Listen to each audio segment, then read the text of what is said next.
मी माधव सावरगावे जालना शहरामध्ये तुमचं स्वागत करतोय। आज माझ्यासोबत आहेत जालनेकर आणि जालना लोकसभा मतदारसंघातील मतदार, विविध पक्षाचे पदाधिकारी आणि नेते, सोबतच आपली भूमिका मांडणारे, या जिल्ह्याबद्दल बोलणारे नागरिकही आपल्या सोबत आहेत। आता बघा, जालना म्हणलं की अनेक वर्षांपासून मी असं ऐकतोय की सोने का पालना। आता हा सोने का पालना हा शब्द कानी ऐकल्यानंतर तुम्हालाही प्रश्न पडेल, असं काय नेमकं जालन्यामध्ये? हा, तर इथं असं आहे की इथं स्टील इंडस्ट्री मोठी आहे, ज्या इंडस्ट्रीनं देशभरामध्ये नाव कमावलेलं आहे आणि इथून मोठमोठे उद्योग इथं स्थापन झाले, ते स्टील इंडस्ट्रीमधले।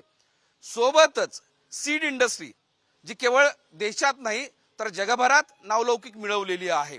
या दोन गोष्टी आहेत।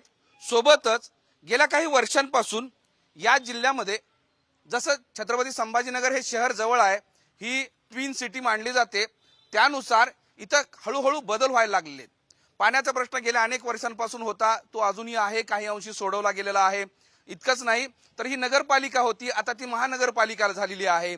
इथल्या शहरातले रस्ते अजूनही बकालच आहेत, बऱ्यापैकी काही रस्ते, मोठे रस्ते जे केंद्र स्तरावरचे आहेत ते झालेत असं सांगितलं जाते। या सगळ्या गोष्टी आहेत आणि सोबतच सगळ्यात महत्त्वाचं म्हणजे 5 वेळा, कल्पना करा बघा, 5 वेळा 25 वर्ष सलग खासदार असले रावसाहेब दानवे हे देशाच्या रेल्वे राज्याचे मंत्री आहेत, राज्यमंत्री आहेत। आणि त्यांच्या या सगळ्या कारकिर्दीच्या काळामध्ये नेमकं जालना जिल्ह्याचा बदल कसा झाला किंवा इथं काही बदललंय का? जे काही 25 वर्षापूर्वी होतं, म्हणजे संभाजीनगरमधून जालना वेगळा झाल्यानंतर, जालना जिल्ह्याची निर्मिती झाल्यानंतर त्यावेळेची स्थिती काय होती आणि आता काय झाले, या सगळ्यांचा उहापोह सुरू करायचा आहे। पण आता सुरुवातीला मी जातोय भाजपच्या नेत्यांकडे, कारण त्यांना विचारणार आहोत की 25 वर्षाचा इतिहास आपण बाजूला ठेवू, 5 वर्षामध्ये केंद्रीय रेल्वे राज्यमंत्री रावसाहेब दानवे हे खासदार आणि मंत्री म्हणून या जिल्ह्याच्या बदलाला कसा हातभार लावलाय, काय काय इथं बदल झाले आहेत? सर्वप्रथम आवाज महाराष्ट्राचा मी आपलं मनपूर्वक अभिनंदन जालना शहरामध्ये करतो। आणि गेल्या 5 वर्षाचा तुम्ही या लोकसभेचे उमेदवार आणि खासदार रावसाहेब पाटील दानवे आहे, त्यांचा विकासाचा आराखडा तुम्ही विचारला। माननीय आमदार रावसाहेब पाटील दानवे रेल्वे मंत्री झाल्याच्या नंतर या देशाचे प्रधानमंत्री नरेंद्रजी मोदी यांनी जो काही दानवे साहेबांवर विश्वास टाकला आणि रेल्वेच्या अनुषंगाने जो काही आमूलाग्र असा बदल आपल्या देशाच्या नकाशावर जालन्याचं नाव आणलेलं आहे। जालना शहरासाठी अतिशय सुसज्ज असं रेल्वे स्टेशन, जे 200 कोटी रुपये खर्च करून या ठिकाणी उभारण्यात आलेले आहे, त्याच्या निविदा झाला, त्याचं काम सुद्धा सुरुवात झालेली आहे। जालना शहरामध्ये पीट लाईनचं काम झालं 100 कोटी रुपये खर्च करून। जालना शहरासाठी मनमाड ते संभाजीनगर आणि जालनापर्यंत इलेक्ट्रिफिकेशनचं काम झालं, 1000 कोटी रुपये माननीय आमदार रावसाहेब पाटील दानवे यांनी खर्च केला आणि त्या ठिकाणी डबलिंगचं काम झालं, इलेक्ट्रिफिकेशनचं काम झालं। अर्थातच वंदे भारत सारख्या रेल्वे जालना शहरामधून धावायला लागल्या, जालन्याचं नाव या देशाच्या नकाशावर या ठिकाणी आलेलं आहे। शेतकऱ्याच्या अनुषंगानं जर आपण बघितलं तर जलयुक्त शिवार सारखी अत्यंत महत्वाची, संपूर्ण महाराष्ट्रानं पाहिली, देशानं पाहिली ती योजना जलयुक्त शिवार, पाणी अडवा पाणी जिरवा, आणि निश्चितच शेतकऱ्यांचा फायदा या ठिकाणी झालेला आहे। सर्वात महत्वाचा विषय जालना शहराचा पाण्याचा प्रश्न होता आणि हा पाण्याचा प्रश्न 2 टप्प्यामध्ये सोडवण्याचा प्रयत्न माननीय आमदार रावसाहेब पाटील दानवे यांनी केलेला आहे। सुरुवातीच्या काळामध्ये 130 कोटी रुपये खर्च करून जायकवाडीचं पाणी जालना शहरासाठी आणलं। काही तांत्रिक उणिवा त्या ठिकाणी राहिल्या होत्या, जलशुद्धीकरण केंद्र हे अपुरं पडायला लागलं होतं, म्हणून मागच्या महिन्यामध्ये पुन्हा 72 कोटी रुपये मंजूर केले। आपल्या राज्याचे उपमुख्यमंत्री देवेंद्रजी फडणवीस, माननीय मुख्यमंत्री एकनाथजी शिंदे यांच्या आणि अजितदादा पवार यांच्या नेतृत्वामध्ये 72 कोटी रुपयाचा निधी आणून घाणेवाडीचं पाणी जालना शहरामध्ये नवीन पाईपलाईन टाकून, नवीन फिल्टर बेडच्या अस्तित्वात आणून या ठिकाणी कामाची सुरुवात झालेली आहे। म्हणून पाण्याचा प्रश्न मिटला, इलेक्ट्रिफिकेशनचा प्रश्न मिटला रेल्वेचा। त्यानंतर जालना शहर हे बदल रहा आहे, जालना बदल रहा आहे असं लोक सांगतात। 10 वर्षापूर्वी जर कोणी जालना शहरामध्ये माणूस आला असेल त्याला आज जालना शहर ओळखत नाही। छोटीशी गोष्ट तुम्हाला सांगतो की जालना शहरामध्ये झाडं नव्हते पूर्वी, जे ऑक्सिजन माणसांना, व्यक्तींना त्या ठिकाणी मिळतो, अनेक झाडं जालना शहरामध्ये लावली, संपूर्ण जालना शहर एक तट्टामय त्या ठिकाणी झालेलं आहे। म्हणून जालना शहरामध्ये झाडं लावली। जालना शहरामध्ये सुमारे 130 कोटी रुपयाची सिमेंटची रस्त्याची कामं या ठिकाणी झाली। मोतेबागेसारख्या ठिकाणी विरंगुळा म्हणून रिटायर झालेले लोक जाऊन बसतात, आपल्या नातवाला खेळवण्यासाठी त्या ठिकाणी एक आज नामदार रावसाहेब पाटील यांनी रेल्वे मंत्री आहे, मग एक प्रतिकात्मक त्या ठिकाणी इंजिन त्या ठिकाणी बसवलं मोतीबागेमध्ये। आपल्या देशाचा ध्वज 150 फूट उंचीचा राष्ट्रीय ध्वज त्या ठिकाणी मोतीबागेमध्ये उभारलेला आहे. असे विकासाची कामं, अनेक विकासाची कामं जालना शहरामध्ये आणि लोकसभा मतदारसंघासाठी केली. सुमारे 6,000 कोटी रुपयाची लोकसभा मतदारसंघामध्ये सिमेंटच्या रस्त्याची कामं या ठिकाणी केलेली आहे. आणि रेल्वे मंत्री झाल्या एवढ्या 2-3 टप्पे. एकच मुद्दा, आम्ही लहान होतो, आयटी पार्कचं काम या ठिकाणी झालं, आयसीटी कॉलेज जालना शहरामध्ये आणलं. परंतु लहान असल्यापासून आम्ही ऐकतो की जालना ते खामगाव रेल्वे सुरू होणार आहे, जालना ते खामगाव रेल्वे सुरू होणार आहे, जालना ते जळगाव रेल्वेचा डीपीआर तयार झाला आणि नवीन मार्गिका जालना ते जळगाव ही सुद्धा सुरू होणार आहे. आणि जालना ते खामगाव या रेल्वेच्या मार्गासाठी, नवीन मार्गासाठी 2493 कोटी रुपये राज्य शासनाचा हिस्सा सुद्धा त्या ठिकाणी मंजूर करण्यात आले. रेल्वे आली, रस्ता आला, पाणी आलं आणि इथल्या लोकांना सुखी व्हावं यासाठी झाडे पण आले, असं भाजपच्या वतीनं दावा करण्यात आलेला आहे. ऐकलं काय मग? हे जे बोललेत, 25 वर्षापासून खासदार रावसाहेब पाटील दानवे ह्या मतदारसंघाचे खासदार आहेत. गेल्या 10 वर्षापासून राज्यात त्यांची सत्ता आहे, देशात त्यांची सत्ता आहे. त्यांनी सांगितलं की दानवे साहेबांनी एवढ्या कोटीचे रस्ते आणले, 6,000 कोटीचे, रेलपीट लाईन आणली, आयटी काय ते त्यांना सांगता बी नाही ते आणलं.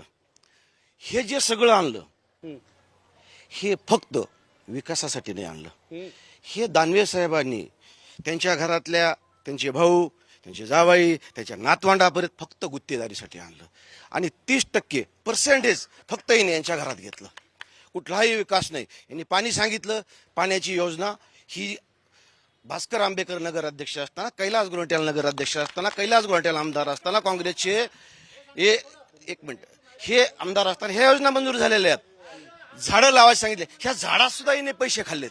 म्हणजे इथं सगळ्यात मोठी अन्नधान्य योजना केंद्राची, ह्या योजना सुद्धा यांच्या घरात यांनी स्वतः गुत्तेदाऱ्या घेतल्यात. हे नाही, मजुराचं अन्न सुद्धा त्या सुद्धा गुत्तेदाऱ्या यांनी यांच्या घरात घेतल्यात. म्हणून कुठलीही विकासासाठी यांनी ही योजना ह्या जिल्ह्यात आणलेली नाही. ह्या योजना फक्त स्वतःच्या घरात गुत्तेदारी करण्यासाठी आणि पर्सेंटेज खाण्यासाठी ह्या योजना यांनी आणल्यात. तुम्ही पहा त्यांचा विकास, ह्या जिल्ह्याचा विकास आणि त्यांचा विकास. दुसरी गोष्ट, हा जिल्हाच काँग्रेसने बनवला आहे. कुठलंही काम त्यांनी विकासासाठी केलं नाही. आणि भाजपचं एकच काम आहे, तोडफोड.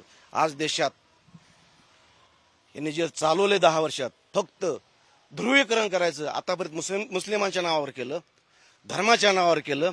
आता राज्यात तर फडणवीसांनी हे आमचे बांधव मराठा आणि ओबीसीत एवढं मोठ्या वाईट प्रकारचं विष कालवलं 50 वर्षापासून. बघा, भाजपने दावा केल्यानंतर तो विकास कसा आहे हे काँग्रेसच्या वतीनं सांगण्यात येत आहे. या दोघांची भूमिका मतदारांच्या समोर जाणार आहे. पण सर्वसामान्य जालन्यातले मतदार काय म्हणतायत हे सुद्धा जाणून घेऊयात. दोघांचंही ऐकलंय, कोण सही आहे कोण गलत आहे, तुम्ही आता त्याची उत्तरं देणार आहेत किंवा ते लोकांच्या समोर आणणार आहेत. सर्वप्रथम मला एक सांगावंसं वाटेल की आता आबांनी बोलले की या जालना जिल्ह्यामध्ये पाण्याची सुविधा आणली, 6,000 कोटीचा निधी आणला. पण तुम्ही आजची जर परिस्थिती बघितली, 2 दिवसापूर्वी जालन्याच्या सर्व वर्तमानपत्रांमध्ये बातम्या होत्या की या जालना महानगरपालिकेला फक्त 30 लाख रुपये काहीतरी अमाऊंट फक्त लाईट बिल न भरल्यामुळे 8 दिवस पाणी आलं नाही. आणि या ठिकाणी ते पाईपलाईन फुटल्यामुळे सुद्धा त्यांना पाईपलाईन दुरुस्त करायला त्यांना 4-4 दिवस लागतात साधा. कारण यांच्याकडे 5,000 रुपये चेक बाउन्स होणारी जगातली, माझ्या माहितीप्रमाणे फक्त 5,000 रुपयाचा चेक बाउन्स होणारी जगातली ही पहिली महानगरपालिका असेल की जी 5,000 रुपये पण एखाद्या व्यक्तीला देऊ शकत नाही. म्हणजे विकासाच्या गप्पा ज्या मारतात ना, या सगळ्या बोगस आणि सगळ्या खोट्या आहेत. यांचा विकास सध्या जुमला आहे, यांचा सगळा धोतांड आहेत. म्हणजे यांचा विकासावरती अजिबात तथ्य नाही. हे सगळं हवेत गोळीबार केल्यासारखं आहेत. त्यामुळे यांच्यावर आता विश्वास कोणाचाही राहिलेला नाही. आणि खास करून भाजप सरकारने जे सांगितलेलं आहे की आम्ही येथील जनतेसाठी खूप काही केलेलं आहे, पण आज तुम्ही जर बघितलं गावातील कुठल्या जात धर्म, शेतकरी, युवा, कुठलाही व्यक्ती घ्या, आज यांच्यावरती कोणीही खुश नाही आहेत. सर्व लोकांच्यावरती प्रचंड नाराज आहेत. फक्त यांना एकच आत्मविश्वास असेल, कदाचित ईव्हीएम बद्दल यांचा विश्वास, आत्मविश्वास जास्त असेल, म्हणूनच हे आपकी बार 400 पार एवढंच बोलतायत. बरं, एक प्रश्न विचारतो की 10 वर्षामध्ये काहीतरी बदल झालाय का जालना म्हणून, तुम्हाला असं वाटतं का? तो बदल तर प्रत्येक 10 वर्षामध्ये जालन्यामध्ये काही ना काही होत आलेलाच आहे. तो नैसर्गिक घटनाच असतेच. तुम्ही मागच्या 1990 पासून 2010 पर्यंत बदल झालेला आहेत ना जालन्यामध्ये, 10 पासून 14 पर्यंत झालेला आहेत. आज मला एक सांगावं वाटतं की या जिल्ह्याचे खासदार हे रेल्वेचे राज्यमंत्री आहेत, परंतु या जिल्ह्यातून जाण्यासाठी आज तुम्ही स्वतः चेक करा, या जिल्ह्यातून मुंबईला जाण्यासाठी तुम्हाला रेल्वेचं तिकीट जर बुक करायचं असेल तुम्हाला 15 दिवस अगोदर वेटिंग असते. संध्याकाळची एक रेल्वे ते सुरू करू शकले नाहीत. हे आमचं दुर्दैव आहे जालन्याकरांचं. कारण या जिल्ह्याचं, या देशाचं रेल्वे राज्यमंत्रीपद आमच्या जिल्ह्याला आहेत, पण एक नाईटसाठी इथून एक मुंबईला एक ट्रेन सुद्धा सुरू झालेली नाही आहेत. आणि जे हे बोलतात की आम्ही वंदे भारत सुरू केली, वंदे भारत आणि जनशताब्दी एक्सप्रेसच्या गाड्यामध्ये फक्त 15-20 मिनिटाचा त्यांचा वेळ आहे. ती सुपरफास्ट गाडी अजिबात नाही आहे. जालनेकरांना फायदेशीर नाही असं म्हणणं आहे. इथं वंचितचे नेते पण आहेत.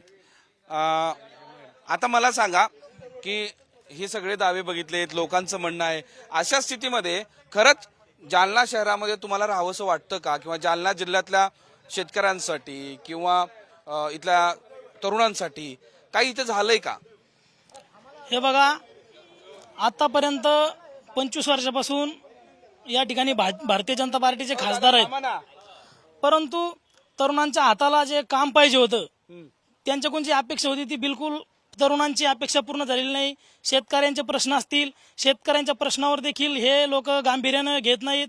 आणि त्याचबरोबर या जालना जिल्ह्यामध्ये जो विकास पाहिजे होता, ग्रामीण भागातले रस्ते, जे गोरगरिबांसाठी जे वेगवेगळ्या योजना आणायच्या होत्या, या जालन्यामध्ये 25 वर्षापासून जे खासदार आहेत त्यांच्याकडून जी अपेक्षा होती बिलकुल त्यांच्याकडून ती पूर्ण झालेली नाही. कारण की ग्रामीण भागात आपण जालना जिल्ह्यामध्ये आपण जाऊन बघा, आपण प्रत्येक रस्त्याच्या पूर्ण दुरावस्था आहे. आपण इकडं पीर सर्कल, नंदापूर, इकडे तिकडे जाऊन पाहाल तर बिलकुल रस्त्यात खड्डे आहे का खड्ड्यात रस्ते हे बिलकुल आपल्याला माहित होणार नाही. आणि 5 वर्षामध्ये जे खासदार या जिल्ह्यातून निवडून गेलेत, एक वेळेस सुद्धा ते या आमच्या ग्रामीण भागात त्यांनी येऊन बघितलेलं नाही. त्यामुळे हा जालना जिल्हा बदल मागतोय आणि निश्चितच या ठिकाणी वंचित बहुजन. बरं, मला एक सांगा की काय बदलायला हवं होतं? या जालना जिल्ह्यामध्ये गेल्या 25 वर्षापासून सन्माननीय रासोर काय करायला हवं होतं? या मतदारसंघामध्ये शेतकरी आत्महत्या करतो. शेतकऱ्यासाठी या सरकारने काम करायला पाहिजे होतं, परंतु माननीय दानवे साहेबांनी शेतकऱ्याकडे दुर्लक्ष केलं. आजही विजेचा प्रश्न आहे, शेतकऱ्यांची कर्जमाफी झालेली नाही, रोज शेतकरी आत्महत्या करतो. ग्रामीण भागात रस्ते नाही, पिण्याचा पाण्याचा प्रश्न आहे, असे अनेक प्रश्न आहे. रोजगार, बेरोजगारी आहे. आणि पीएम किसान योजनेचे 2019 पासून अजून नवीन खातेदाराला पीएम किसान योजनेचा हप्ता नाही आहे. 16 रुपये 66 पैसे रुपयांनी हे देशाचं शेतकऱ्यांचं भलं करणार आहे का हे सरकार? हे फक्त जातीवाद करून, पोलरायझेशन करून हे सत्ता भोगण्याचं काम हे आजपर्यंत या सरकारने केलेलं आहे. आज आपण जे विचारलं की 5 वेळेस खासदार झाले, ज्यांच्या मागे उद्धव साहेबांची ताकद आहे, असाच माणूस 5 वेळेस खासदार झालाय. ह्यावेळेस तुम्हाला गॅरंटीने सांगतो की उद्धव साहेब ज्याच्या पाठीशी तेच खासदार होतील, अन्यथा या ठिकाणी खासदार होणार नाही. माझा एक प्रश्न असा आहे की इतके मोठे दावे भाजपकडून केले जात आहेत, मग जालन्याची ओळख किंवा जालन्याचा चेहरा म्हणू आपण, सगळं शहरात सगळे आणि ग्रामीण भागातला सगळा चेहरा मोहरा बदलायला हवा होता, बदलला नाही का? नाही, मुळामध्ये चेहरा मोहरा तर बदललाच नाही, पण आज जे काही मोठाले प्रश्न आहेत की युवकांच्या हाताला काम नाहीये, जे काही इंडस्ट्रीज आहेत त्याही मोडकळीस आलेल्या आहेत. युवकांच्या हाताला 2 करोड काम देणारे जे गॅरंटी घेतलेली होती, अशा सरकारनं फक्त जुमला सरकार आहे. प्रत्येकाला प्रत्येक गोष्टीमध्ये महागाई. आता इथं सांगितलं साहेबांनी की पाणी येतो 15 दिवसाला 8 दिवसाला पाणी येतं. आणि ह्या जर जिल्ह्याची तुम्ही 15% कपात, 8% कपात असं बाहेरच्या बातम्या आम्ही आपल्याच चॅनलमध्ये पाहतो, पण जालन्याचे जे पाणी कटतंय की 15 दिवसाला, 20 दिवसाला, 50 दिवसाला जे काही पाणी कटत आहे, हे नगर परिषद कुणाची असू द्या, पण पाहणारे जे काही लोक आहेत, हे जे आहेत वरून जे देणार आहेत, अहो साधं एखादं काम असेल तर त्यांच्याशिवाय पान हलत नाही, अशी आजची परिस्थिती या सरकारची झालेली आहे. रायपोर्टची परिस्थिती काय ही तर कोणालाच माहिती नाहीये. त्यांना नुसते गेले आणि खाली जागेवर काल परवा उद्घाटन करून आले. त्याचं नेमकं कुठपर्यंत झालेलं आहे, कधी होणार आहे, कधी कार्यान्वित होणार आहे, हे तर अजून कोणालाच माहिती नाहीये. ते केंद्रात जसे जुमला मारू लागले तसं इथं स्थानिक पातळीवर सुद्धा ते जुमलेच मारू लागलेले. आणि बऱ्याच ठिकाणी असं ऐकण्यावर येऊ लागलं की जिथं त्यांना योग्य जमिनी भेटत नाही, योग्य टक्केवारी भेटत नाही, तिथला विकास कामच पुढे चालत नाही. त्यामुळे बरेचसे कामं इथं मतदारसंघामध्ये अडकलेले आपल्याला बघायला मिळतात. ड्रायपोर्टच्या संदर्भात तर झालं, पण जळगाव जालना रेल्वे होणार होती, खामगाव जालना रेल्वे होणार होती. अर्थसंकल्पामध्ये त्याच्यात काहीच तरतूद केलेली नाहीये. नुसतं इकडे होर्डिंग लागू लागले एका मागे एक की रेल्वे आली. आमच्याकडं स्क्रॅपमध्ये गेलेल्या, भांगारमध्ये गेलेल्या रेल्वे पंचायत समितीमध्ये आणून ठेवण्यात आल्या, पण चांगली रेल्वे अजून आम्हाला काही बघायला मिळाली नाही. आणि मला नाही वाटत यांच्या नेतृत्वात कधी आम्हाला बघायला भेटेल म्हणून. साहेब, रेशीम बागेच्या बाबतीमध्ये आपण बोलल्या, रेशीम उद्योग हा आदरणीय अर्जुन खोतकर साहेबांनी इथे महाराष्ट्राच्या नव्हे तर देशाचे बाजारपेठ म्हणून इथं जालना रेशीम उद्योग म्हणून उभारलेला आहे. आणि हे बाजारपेठ उभारलं ज्यावेळेस, आत्ताच काँग्रेसच्या लोकांनी सांगितलं की इथं पाणी ज्यावेळेस आलं, पाणी आणणं त्यांनी आज कबूल केलं की शिवसेनेच्या काळामध्ये आणि भाजपच्या काळामध्ये आले. त्यावेळेस आदरणीय अर्जुन भाऊ खोतकर मंत्री होते आणि शिवसेनेचे नगराध्यक्ष होते. हे आज त्यांनी मान्य केलं. जे ज्यांना उगाच जलसम्राट म्हणतात त्यांनी आज सांगून दिलं की जे काही आहे ते खऱ्या मुद्द्याने आज तुम्ही सांगितलं. आणि मागच्या पंचवार्षिकला खऱ्या अर्थाने या लोकसभेची धुरा जर कोणी सांभाळली असेल तर आदरणीय अर्जुन भाऊ खोतकर यांनी सांभाळली. कारण आम्ही पाहिलं की आदरणीय या जालन्याचे खासदार आदरणीय रावसाहेब दानवे पाटील हे यांना सनस्ट्रोक झाला होता, ते आजारी पडले होते. आणि पूर्ण प्रचाराची धुरा जर खऱ्या अर्थाने कोणी जर सांभाळली असेल ते आदरणीय अर्जुन भाऊ खोतकर यांनी सांभाळलेलं आहे. आणि त्यांना हे 2019चं श्रेय जर कोणाला जात असेल तर आदरणीय अर्जुन भाऊ खोतकर यांना जात आहे. आणि आता देखील येणाऱ्या लोकसभेमध्ये आदरणीय अर्जुन खोतकर जो डिसिजन घेतील, जो निर्णय घेतील, आदरणीय एकनाथजी शिंदे साहेब, आदरणीय श्रीकांतजी शिंदे साहेब आम्हाला सांगतील, आम्ही ते आदेश अंतिम प्रमाणे मानून आम्ही पुढचं काम करू. अजून आदेश आला नाही का? येईल ना. आता तर सुरुवात झाली. आता तर कुठेतरी का महायुतीचे उमेदवार म्हणून रावसाहेब दानवे हे उमेदवार फिक्स झालेले आहेत. आदरणीय अर्जुन भाऊ खोतकर आम्हाला सांगतील, आम्ही शिवसैनिक आहोत, आम्ही आदेशाचं पालन करणारे सैनिक आहोत. आणि आदेश ज्यावेळेस आम्हाला निघतो त्यावेळेस आम्ही आदेशाचं पालन करणारे सैनिक आहे. आणि सैनिक जेव्हा काम करतो, साहेब ज्यावेळेस सैनिक काम करतो त्यावेळेस 25 वर्षाचा इतिहास आहे. आता कळालं की त्यांना अजून वरून आदेश आला नाही. बरं जाऊ द्या ताई. हा बरं, काय केलं? कॉलेजमधून एक बॅच बाहेर पडली, त्याच्यानंतर अतिशय चांगले दर्जेदार रस्ते करण्याचं काम केलं. राजूरचा विकास, पर्यटनमध्ये राजूर असेल, सोमठाणा देवीचा विकास असेल, अतिशय चांगला विकास काम दादाच्या हातून झालेलं आहे. आणि खरंच आम्हाला अभिमान आहे. मग ते मोदीजींच्या आणि दादाच्या माध्यमातून जालना खरंच आज खूप चांगला सुधारतो आहे. आणि जी म्हण आहे जालना सोने का पालना, खऱ्या अर्थाने आज ती सिद्ध होताना दिसते आहे. सीड पार्क पण बऱ्यापैकी झालेला आहे. हे बघा, लॉजिस्टिक पार्क हे ड्रायपोर्टचं उद्घाटन झालं 2 वर्षापूर्वी, त्याचं कन्व्हर्शन आता लॉजिस्टिक पार्क मध्ये झालं. या जालना जिल्ह्यातील आणि मराठवाड्यातील शेतकऱ्यांच्या मालाची विक्री चांगल्या पद्धतीनं भाव मिळावा म्हणून जालन्यासारख्या ठिकाणी 1 विंडो कार्यक्रम त्या ठिकाणी होईल. जालन्यामध्ये आणल्याच्या नंतर एका खिडकीमध्ये आपले कागदपत्र दिले तर ते डायरेक्ट मुंबईला जाणार आणि मुंबईवरनं इतर देशामध्ये माल जाण्यासाठी सोपवणार. म्हणून लॉजिस्टिक पार्कचं त्या ठिकाणी निर्मिती आता झालेली आहे. मागच्या 2 वर्षापूर्वी ड्रायपोर्ट झाला होता, त्याचं कन्व्हर्शन आता लॉजिस्टिक पार्क मध्ये झालं. आणि कॉन्कार कंपनीला ते चालवायला अतिशय चांगली या देशामध्ये माननीय आमदार गडकरी साहेबांच्या शुभ हस्ते या ठिकाणी उद्घाटन झालं. आणि कॉन्कार कंपनी जी की रेल्वेची कंपनी आहे, या कंपनीला कॉन्कार कंपनीला ते लॉजिस्टिक पार्क चालवण्याचा कॉन्ट्रॅक्ट त्या ठिकाणी दिलेला आहे. आणि ती कंपनी अतिशय चांगल्या पद्धतीनं लॉजिस्टिक पार्क त्या ठिकाणी चालवणार. आपण MIDC डेव्हलपमेंट करत सेकंड MIDC दिली होती, त्यात उद्योग काही आला नाही आणि त्या MIDC बऱ्याच काही गोष्टी की अजून त्या पुढे गेल्याच नाही. हे बघा, काँग्रेसच्या पदाधिकाऱ्यांनी जे सांगितलं ते आम्ही सुद्धा ऐकलं की त्यांनी सांगितलं की जालना लोकसभा मतदारसंघाचा विकासच झाला नाही. जर लोकसभा मतदारसंघाचा विकास झाला नसता तर माननीय आमदार रावसाहेब पाटील दानवे यांना जनतेनं 5 वेळेला एवढ्या लाखोच्या मतानं त्या ठिकाणी निवडून दिला असतं का मला सांगा. आणि जे काही औद्योगिक क्षेत्रामधला विषय तुम्ही आता काढला की या फेज 1, फेज 2 आणि फेज 3 मध्ये सध्या औद्योगिक वसाहत मोठ्या प्रमाणात त्या ठिकाणी टाकली. एकही इंचभर जागा तुम्हाला त्या MIDC मध्ये शिल्लक राहिलेली नाही. आणि म्हणून जालनेकर आणि जालना लोकसभा मतदारसंघातील लोक मागणी करतात की 4थ्या फेजची निर्मिती या ठिकाणी करावी. बघा, पार्क झाले, लॉजिस्टिक पार्क झाले, MIDC डेव्हलप झाली, पण इथल्या कुणाला माहित नसेल इथले सगळे तरुण संभाजीनगर किंवा पुण्याला नोकरीला जातात. आणि हे मात्र कोणी उपस्थित करत नाही.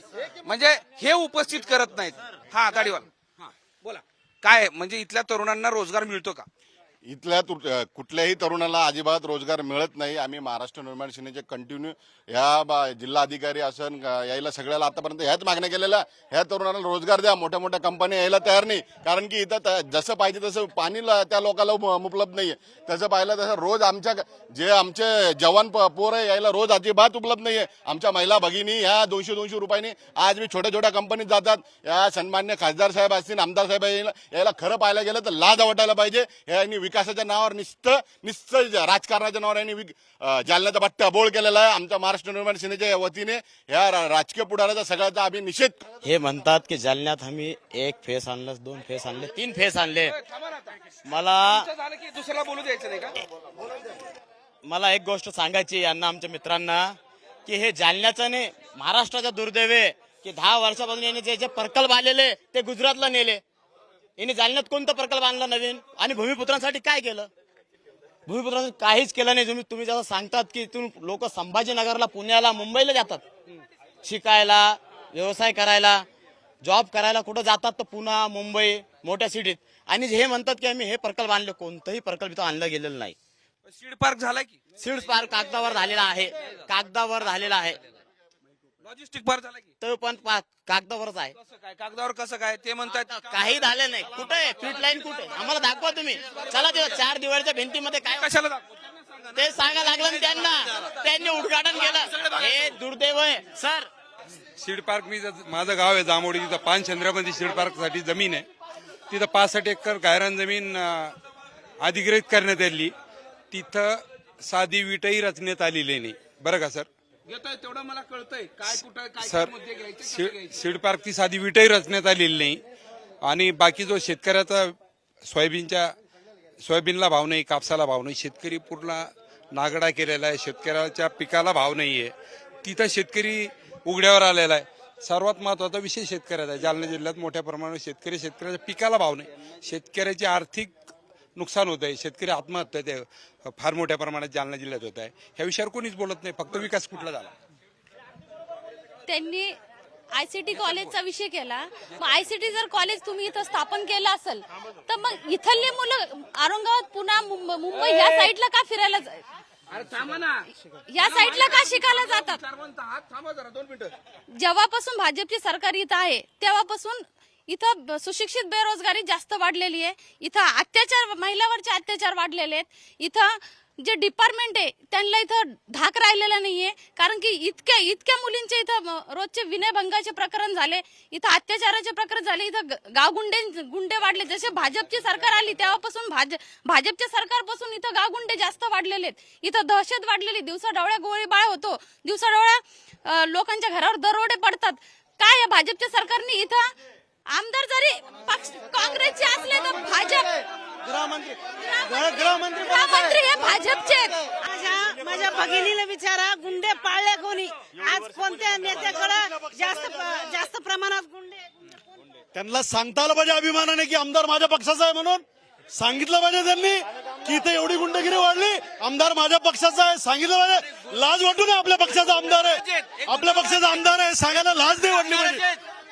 ते गुंड हे सगळा कार्यक्रम आहे. हा सगळा तोच कार्यक्रम आहे. हप्त्याचा कार्यक्रम आहे, हप्त्याचा. कशाचे हप्ते?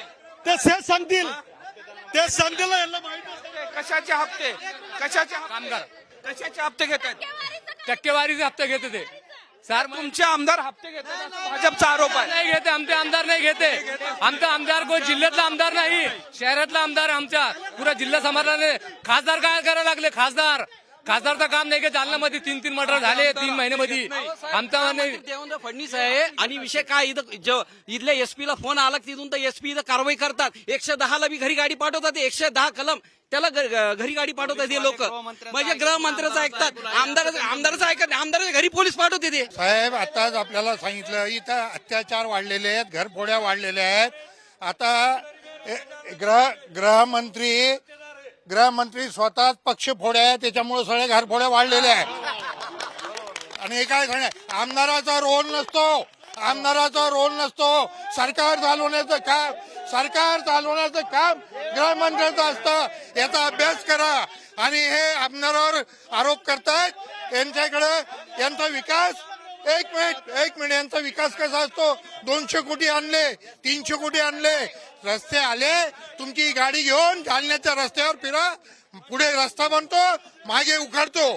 तुम्ही बघा, फक्त स्वतःचा विकास आणि त्यातून गुत्तेदारीतून पैसा कमवणे, याच्यातूनच ज्या पद्धतीनं केंद्रानं इलेक्शनचे बॉन्डचा घोटाळा केला, तसा जालना जिल्ह्यात येथील खासदारानं गुत्तेदारीच्या माध्यमातून भ्रष्टाचार करून फंड निर्माण करण्याचा, घर भरण्याचे काम सातत्यानं केले जातात. हे सगळे मुद्दे आहेत.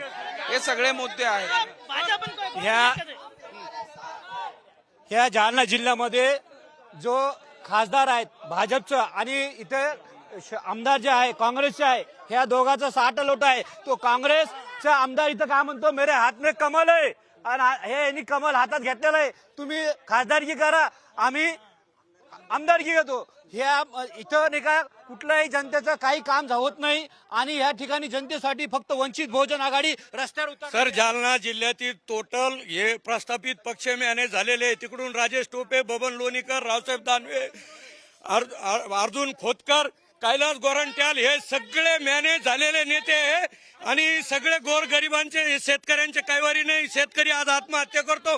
फक्त यांच्या घरातील सगळे गुत्तेदार यांचे हजारो कोटीचे काम राजेश टोपेच्या घरात चालू आहे, दानवे साहेबांच्या घरात चालू आहे. कैलास शेठच्या हातात कमळ आहे. कैलास शेठ सुद्धा RSS नीतीचे. फक्त हे भांडणं लावून मुस्लिम समाजात, मराठा समाजाचा आरक्षणाचा प्रश्न ठेवला. आम्हाला ह्या विकासाशी काही घेणं देणं, कारण सगळा आंधळा विकास आहे. आम्हाला आमच्या समाजाच्या विकासासाठी आम्ही या ठिकाणी आलेलो आहोत. आमचं मराठा समाजाचं आंदोलन म्हणजे मराठा आरक्षणाचा विषय हा गेल्या 40 वर्षापासून पेंडिंग आहे. प्रत्येक पक्ष हे राज्यकर्ते होऊन या ठिकाणी गेलेले आहे. मराठा समाजाच्या त्यांनी तोंडाला पानं पुसण्याचे काम केलेले. गेल्या 8 ते 9 महिन्यापासून आदरणीय जरांगे पाटील यांच्या नेतृत्वाखाली जे आंदोलन चालू होतं, त्या आंदोलनामधूनही आम्हाला काही असं अपेक्षेप्रमाणे काही मिळालेलं नाही. परंतु आता मनोज जरांगे पाटील यांनी ठरवलेलं आहे की आपल्याला कोणाला पाडायचंय, ज्याला पाडा तुम्ही त्याला पाडा, पण आम्ही आता ती भूमिका स्पष्ट करणार नाही. आणि आम्ही याच्या लोकसभेत त्यांना आम्ही दाखवून देऊ आणि आमच्या समाजाला ज्यांनी आजपर्यंत वेठी धरून त्यांना तोंडाला पानं पुसण्याचं काम केलं, त्यांना आम्ही मतदानामध्ये त्यांना जागा दाखवून देऊ. मतदान या सरकारनं एकच काम केलेले, मराठा समाज आणि ओबीसी मध्ये फक्त भांडण लावलेले, यांचं काही काम नाही. आम्ही सगळे चांगलं राहत होतो मिळून जुळून, पण या सरकारने काय केलं, ओबीसी जातीवादी सगळे या सरकारने जातीवाद लावले या महाराष्ट्रामध्ये. आणि मोदी साहेब तर काय 15 लाखाचं सूट घालतो, 6-6 लाख रुपयाचं पेन हे करतो. आणि मी म्हणतो तुम्हाला की हे आपला भारताचा पंतप्रधान आहे का गुजरातचा पंतप्रधान आहे, सगळे उद्योग तिकडेच नेलेले त्यांनी. बेरोजगारीचा प्रश्न आहे, महागाई वाढली. आया बहिणीला विचारा कसं त्याने कसं घर चालवते, तिथे गॅसचा भाव वाढलेले, हर वस्तूचा भाव वाढलेले. त्यापेक्षा ते काँग्रेस तरी बरी होती. 400 रुपयाचं सिलेंडर आहे आणि 1000चं पार नेलेले. आता बघा, राज्य पातळीवरून देश पातळीवरचे मुद्दे, महागाई वाढली आणि सगळी ओरड आहे. स्थानिक प्रश्नांपासूनचे तुम्ही उत्तर दिली, तुम्ही काय काय नेमकं केलंय सांगितलं, पण आता देश पातळीवरचे काही मुद्दे आहेत. महागाई वाढली, पण आता ज्यावेळेस खासदार निवडून येतील त्यावेळेस या मुद्द्यांवर काही प्रकाश टाकणार आहेत का इथल्या जालनेकरांच्या? हे बघा, मला एक लोकलचा एक मुद्दा चर्चा करायची आपल्याशी, की आता काँग्रेसचे जिल्हा अध्यक्ष आले, ते त्यांना सांगा तुमचं गाव भोकरदन आहे. पूर्वीच्या काळामध्ये भोकरदनहून जालन्याला किती वेळ लागायचा आणि तुम्ही आज या आवाज महाराष्ट्राच्या या कार्यक्रमासाठी फक्त 25 मिनिटात ते भोकरदनहून जालन्याला आले असेल. म्हणजे रावसाहेब पाटील दानवे यांनी त्या रस्त्याचं काम केलं, त्या रस्त्यावरून आले. रावसाहेब दानवे यांनी जो रस्ता केला त्या रस्त्यावरून 35 मिनिटात जालन्याला पोहोचले. बरोबर आहे, ते म्हणतात तसं बरोबर आहे. रोडवर एवढे फंड खर्च झाले की कुठे देशात झाले नसतील. ते 2-2 वर्षाला रोड उखडतो आणि 2-2 वर्षाला रोड बनतो. 6 महिन्यात रोड चांगला असतो, फक्त नवीन झाला. गुत्तेदार तेच, काम आणणारे तेच, सगळं तेच, बोगस बोगस बोगस. राजकीय नेत्यांनी, पदाधिकाऱ्यांनी काय काय सांगितलं हे मतदारांना तुम्ही ऐकल्यानंतर तुम्हाला निर्णय घ्यायचा आहे.